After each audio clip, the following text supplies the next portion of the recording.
Magandang araw mga bata! Welcome sa ating YouTube channel.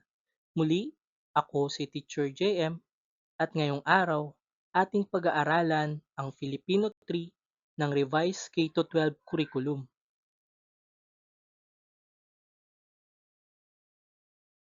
Welcome back sa ating channel. Ito nga pala si Teacher JM at tayo muli mag-aaral ng panibagong aralin sa ika-5 linggo, sa ika-3 markahan, Filipino 3. Ang ating pag-aaralan ay ang pagbibigay ng pangunahing kaisipan.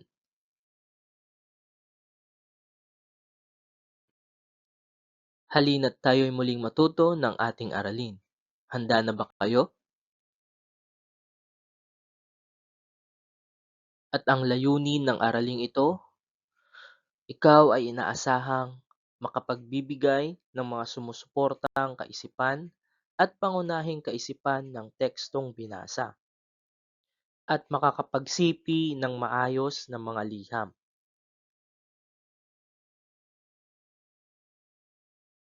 Ang pangunahing kaisipan ay ang mensahe na napapaloob sa larawan o sa isang sanaysay. Sinasabi nito kung ano ang ibig sabihin ng mga pangungusap o maikling kwento na inyong binasa. Ating tignan ang larawan. Matutukoy mo ba ang pangunahing kaisipan na pinapakita nito? Tama! Ang pangunahing kaisipan ay ang pag-aalaga ng inahing manok sa kanyang mga sisiw.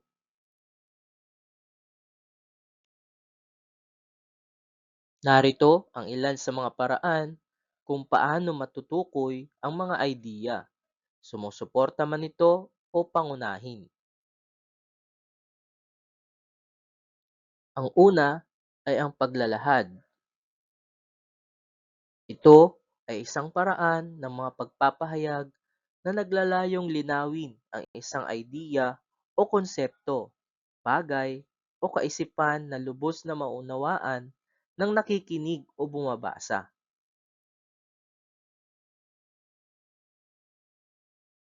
At ang pangalawa naman ay ang paglalarawan. Ang tao ay likas na kabahagi ng kanyang paligid. Ang pamamaraang ito ay kadalasang nakabatay sa pandama ng tao, sa paningin, pang-amoy, panlasa, pandama, at ang pandinig. Maaari ring pakiramdam ang binabasa. Paano ito nakakaapekto sa iyong nararamdaman? Naghatid ba ito ng tuwa, lungkot, galit at iba pa?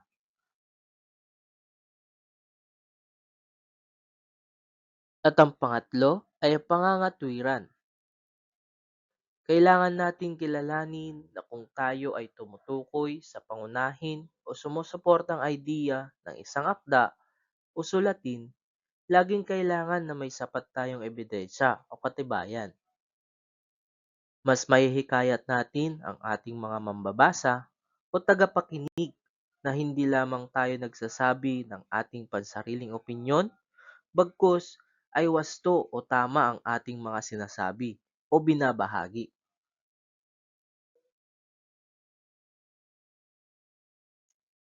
Subukan natin ibigay ang mga pangunahing kaisipan ng bawat salaysay na ating babasahin.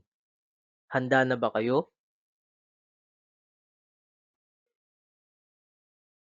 Pumunta kami ni Nanay sa palengke nang makita ko ang laruang robot na binebenta ng matanda. Bigla ko tuloy naalala ang aking kaibigan, si Jonas. Kumusta na kaya siya? Naalala ko 3 buwan na rin ang nakalipas simula nang lumipat sila ng bahay. Maayos kaya siya? Roon sa nilipatan nila? Mabait pa naman si Jonas. Pinapahiram pa niya ako palagi ng laruan niyang robot. Sana makita ko ulit ang kaibigan kong iyon.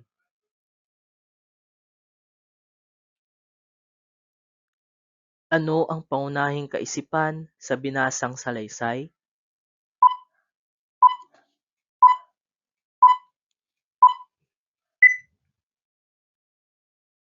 Tama, ang pangunahing kaisipan sa salaysay ay tungkol sa kaibigan niyang si Jonas, at ito ay halimbawa ng paglalahad.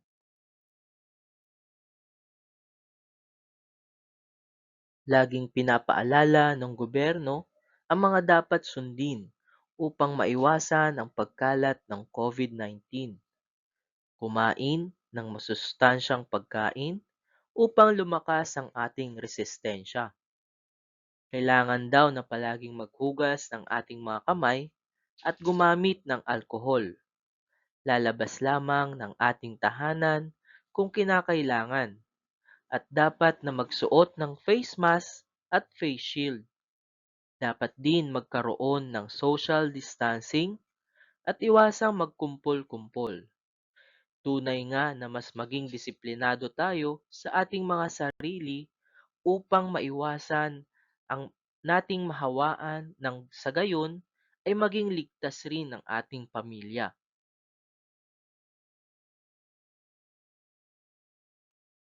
Ano ang pangunahing kaisipan sa binasang salaysay?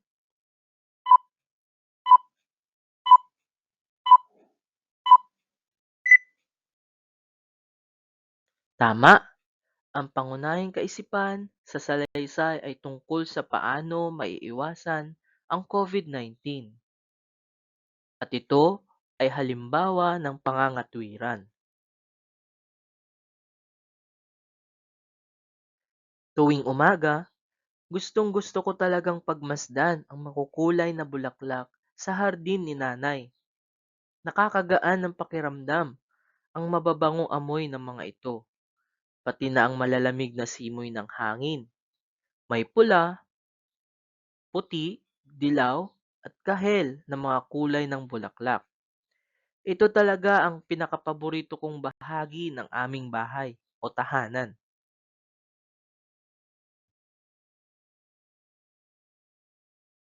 Ano ang pangunahing kaisipan sa binasang salaysay?